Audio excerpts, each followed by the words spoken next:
Okay, all right, here we are.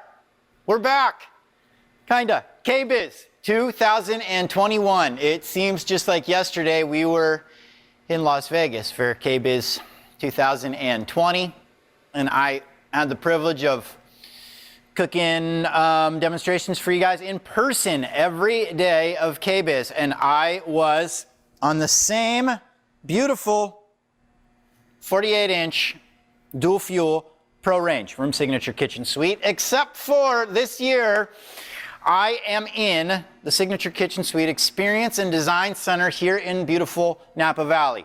So my virtual portion of it's not bad. I get to enjoy it from the lovely Napa Valley. Not only am I on my favorite 48-inch appliance, I am surrounded by signature kitchen suite appliances. So once again, not a bad place to be. I'm going to get the privilege of doing a few demos for you during KBIS. For the most part, we're going to be mainly working on my Swiss Army knife of home ranges here, the 48. We're going to start with a sous vide demo. We're going to start right off just with a serious, upscale, cook restaurant food like a pro at your home recipe, which is part of the whole deal of the signature kitchen suite, and especially sous vide. Sous vide is a way to get perfect doneness on your product.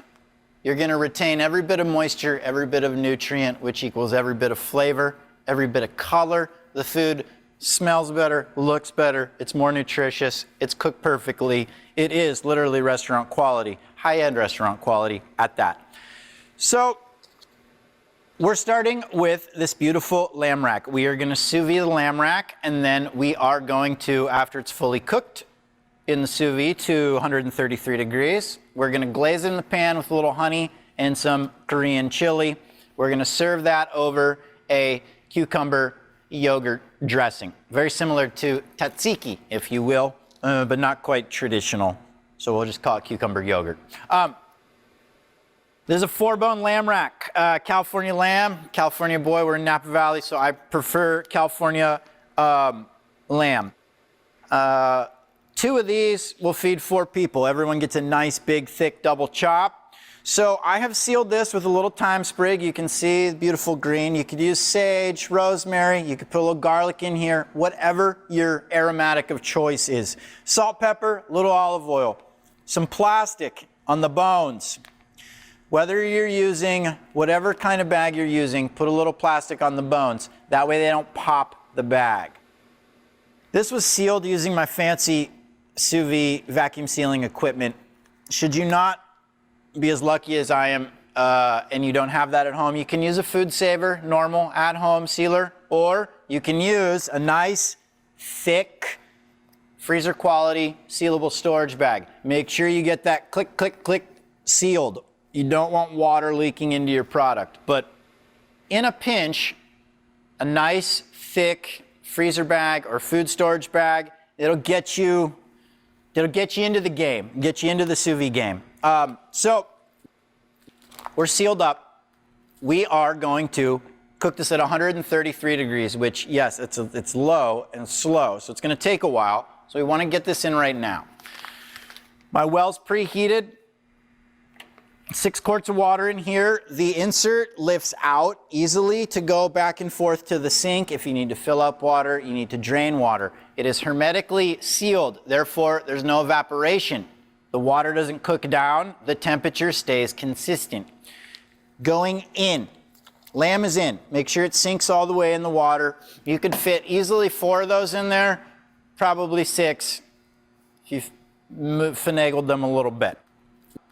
Okay, so lamb's in. That's going to go in for about an hour and a half to 2 hours. I think hour 40 was the test recipe that I did. Came out very nice. I was happy with it at an hour 40, hour 45.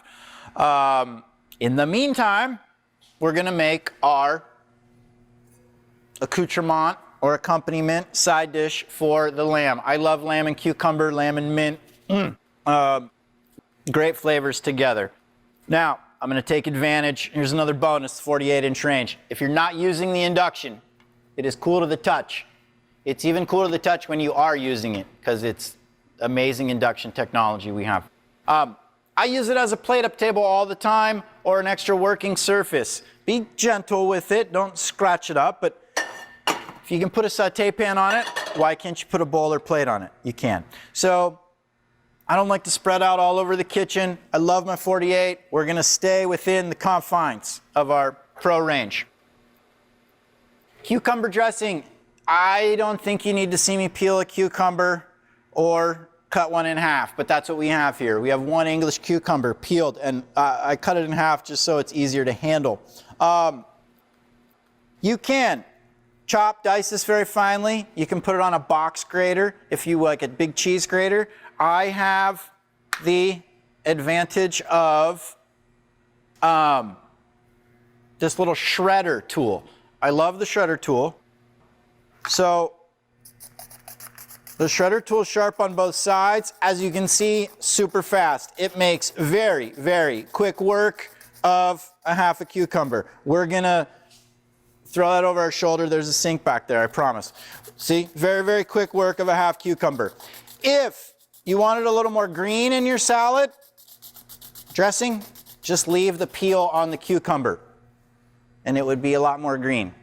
Careful, English cucumbers have a coating usually of wax on the peel, so they store well in the supermarket. So wash it very well if you're gonna keep the peel. I get mine off. I don't like to eat supermarket wax. Your cucumber's shredded, waiting. Now, rest of the ingredients. Greek yogurt, a little bit of chili, cayenne, Korean chili flake, take your pick. Extra virgin olive oil, fresh herbs, dill and mint, lemon. I think I have a lemon cut in half there. Take your pick. I have regular lemons, Meyer lemons, I have citrons. Winter in California is citrus season, so don't just use like this plain lemon they sell at the supermarket. Get some fun lemons, fun citrus if you can. So we're gonna make our dressing. Yogurt. I don't have a whole lot of measuring tools with me. I think my recipe calls for 3/4 of a cup for the one cucumber. We're gonna call that half a cup. We're gonna call that 3/4 of a cup. When you're a chef, you get to eyeball things. Y'all at home, please go to signaturekitchensuite.com, get the recipe and follow the recipe. Pinch of chili goes in. We're gonna take a pinch of herbs. These are, as I said, mint and dill. Dill and cucumber, hand in hand, right? Dill pickles. So chop, chop, chop. When I'm working with fresh herbs, I really don't like to pulverize them. Just a quick couple chops through. Those go in. Big pinch of salt. Very, very important. There's already cayenne in there. So you don't need black pepper. You got the cayenne chili in there. You do need a big drizzle of olive oil. Gluck, gluck, gluck. We'll call that whatever the recipe calls for. I've made this a million times, so I don't need to necessarily follow the recipe today. Lemon, cut in half. I've removed the seeds from this lemon. I did, so they don't get in here. That's the worst, is to get a bitter seed in the middle of your dressing. Okay, then, we're just gonna mix that up, and it's gonna look like a nice, creamy salad dressing. You see, there.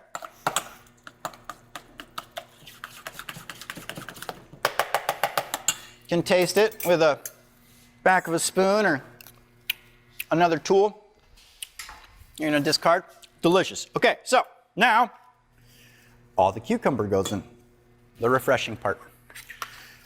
So your cucumber goes in. This is a great, you can buy cucumber, a nice fresh cucumber in the supermarket 12 months out of the year. This is one of those dishes that you can cook anytime. So you're gonna mix your cucumber in. If for some reason it looks really dry, just add another little scoop of yogurt. However, when the salt and all this stuff hits the cucumber, the salt and the lemon juice is gonna hit the cucumber, water is gonna naturally come out of the cucumber. This sauce, by the time you go to put it on the plate with the lamb, it's gonna be a little looser than it is. So I would just leave it. If you follow the recipe accordingly, it should look like that, almost like a coleslaw type consistency, and that's what we're gonna go with. So we're gonna reserve that here. We're gonna clean up our board a little bit, and we're gonna make room for the main event. Because, unfortunately, I would love to be with you for an hour and a half or 2 hours, but I can't. I've been given a time window that's not quite an hour and a half. So, I had to do a little cheat and do a little magic of TV with the lamb. And you're gonna see that right now. So, clean up. I like to work so you guys can see my beautiful 48 in all its glory. Move this out of the way. Move this out of the way. So you'll see I have a skillet here. It is on very low. It's been on very low. We're preheating like a chef. I cheated. There was already one in here. Like I said, magic of TV. I would love to hang out for an hour and a half, but stuff to do. There's all kinds of cool stuff to see at KBIS. You don't have an hour and a half to hang out with me. Anyways, so like the magic of TV, I did used to work on a culinary TV show, so I have seen magic of TV firsthand. There it is. There is the other 4-bone lamb rack that I have. That has been in for almost 2 hours. It is at this point perfectly cooked to 133 degrees from edge to edge to edge. Even this top fatty part that often sits raw on a perfectly cooked lamb chop is perfectly rendered, perfectly cooked. So you'll see I have a skillet. We're gonna heat the skillet up. It is that time. We're gonna go 7. You can go 9, you can go to high. The Signature Kitchen Suite front burners here are 23,000 BTUs. Start on 7. You can always go higher. They are very, very hot. They're competitive to burners I've used in restaurants and catering facilities my entire career. If you do have a sealed sous vide bag and not a hand-sealed bag, use some scissors. It's the nicest, cleanest, easiest way to open your sous vide bag and not tear them up and be able to reserve any juice that may be in the pouch. So you're going to remove your lamb carefully by the bone. You're going to set it on a little rack just to drip off. That looks like nothing, but that is a very delicious thyme and lamb flavored finish to your lamb glaze. So save that somewhere. If you're worried about the bag tipping over, pour it in a little bowl, what have you. So you want to remove, as I said, I wrap the bones in plastic. Do not sear the plastic wrap. You will not be eating that lamb if you sear the plastic wrap. So remove the plastic wrap. Paper towel. You want to pat dry. Now, this isn't just lamb. This is anything that you sear in a pan and you want to get brown. You want to get all the moisture off it, whether it's chicken or fish or pork or beef or a beautiful lamb rack. The water is not your friend when you want the meat to brown. You want the meat to brown in the oil. The water is going to create steam. Steam creates steaming meat, which turns gray, not nice roasty brown. We want nice roasty brown, especially because we have this beautiful layer of lamb fat that is fully cooked through because of the 2 hours in sous vide. So, little drizzle of olive oil. I like olive oil for this one because we are going to turn everything in this pan into a glaze that we are going to devour with our lamb and yogurt sauce. If I'm going to turn everything in the pan into the sauce, I like to use olive oil. If I was just searing a big roast and dumping the oil in a can or something, I would use canola oil and get it a little hotter. For the purpose of this, if you're eating what's in there, use some good olive oil. So, we're nice and dry. We're already seasoned, salt, pepper, because that happened when it went in the sous vide bag. Now, we are on 7, that's medium high on, when you say medium high, that's medium high, 7. So I want to start with the fat side. I see a little wisp of smoke. I don't know if you can see it there. Not a billow, a wisp of smoke. When you see the wisp of smoke, carefully place your lamb rack into the hot oil. Carefully. It will spit and spatter a little bit. It is a piece of meat. It has fat on it. There is still moisture in it. So, you know, just be careful. you're going to see a little bit of smoke. Like I said, wisps here and there. It shouldn't be billowing. If you have tongs or a meat fork, just move them around a little. You're going to need, now, granted, this is perfectly cooked all the way through. All we're doing is finishing and browning the lamb. The sous vide has done all the hard work. So, as you can see, it's getting browned very quickly. 2 reasons. 1, 23,000 BTUs. Absolutely rapid recovery time when you put that pound, 2 pounds of meat in here. Doesn't lose a degree. The other reason is because the sous vide rendered and already perfectly cooked the fat. Meat and fat and protein that's already been cooked and rendered to the perfect doneness browns much better than raw, cold meat does from the refrigerator. So, I don't know if any of you were timing, but that was about 60 seconds. I had to turn it down because my 23,000 BTUs were a little too powerful and I wanted a nice even brown. Turn it back up to 7, turn it down to 5. So, as you can see, beautiful brown. I'm going to flip it over because there is a nice section on the back that I want to get brown as well. In the meantime, I am going to dump out just a little bit of the fat. Sorry, a beautiful sink behind me. You don't want that much oil in your glaze. So, when you're about halfway through the browning here, you can add a couple sticks at a time and just crack them in to the oil. You'll hear them crack, snap will pop. That's them releasing all of their delicious thyme flavor. If you cook your lamb with rosemary, this is a great place to use rosemary instead of thyme. See how quickly, beautifully browned? If you have chef hands, I guess you can just grab the bone. You don't need the tongs. So we're going to let that sit in there. We're going to turn it on that side quickly. At the same time, we're going to start building our glaze. I believe the recipe calls for 2 tablespoons of honey. NorCal honey, always support your local beekeeper. Please, I support mine. So this is a great spot to take it off the fire. You can flip it over here to its last side. When you have the last side going, add your 2 tablespoons of honey. That's a chef, professional chef measuring spoon. 1.5, 2 tablespoons. I don't know how much Korean chili I call for in my recipe. Once again, it's available online. I believe a full tablespoon. So we're going to slide the chili in.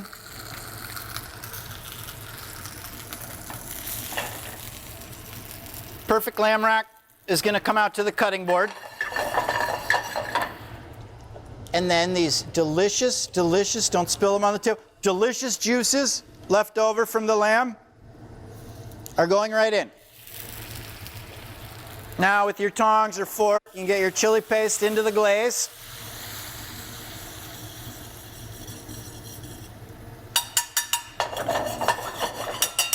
If this happens to get away from you, by get away from you, I mean start to burn and dry up, because honey and that kind of stuff cook very, very fast in a hot pan. It's mainly just the water evaporating out of the honey and leaving you with pure sugar. So, if it gets a little dry, go ahead, squeeze in a little more honey. A little splash of water will help revive this glaze. And then just get all of your chili paste stirred in there.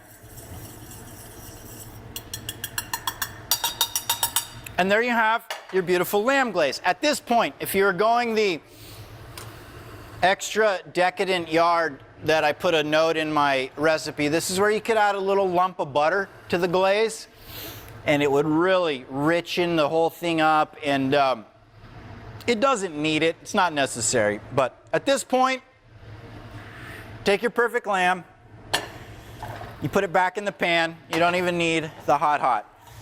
Take your tongs or your meat fork, and you're just going to roll this beautiful lamb rack all around. and get it all glazed with chili and honey glaze. Turn your burner off so you don't burn yourself. And then we're going to come over here and we're going to take advantage once again of our induction cooktop. I can't wait to use this with a grill pan on it at a demo coming to KBIS very soon. We have some fresh herbs there to garnish with. I also said, I think in my recipe, some fresh pomegranate seeds make a delicious, delicious garnish for this. So we're going to plate up. Here's my plate. I love a gray plate, off-white, really shows the food very well, in my opinion. So, well, here's the coolest part, the reveal, right? You're like, okay, great, it looks cool. Chef, my lamb at home looks cool too, until I cut into it and it's bleeding like a live animal, or it's totally gray, or one or the other. It's very, very hard to get a lamb rack perfect. Why we're doing this one sous vide. Here's the deal with lamb. Don't cut it this way. The bones are here. Turn it over though when you're splitting a rack between the bones, because the bones curve. And you want to find them down here by the meat, not up here by the fat, or you'll cut crooked and you'll have a mess. So when I slice into this, the beauty of sous vide should be ever present. Doneness, perfect, edge to edge, rosy red lamb. Let's see.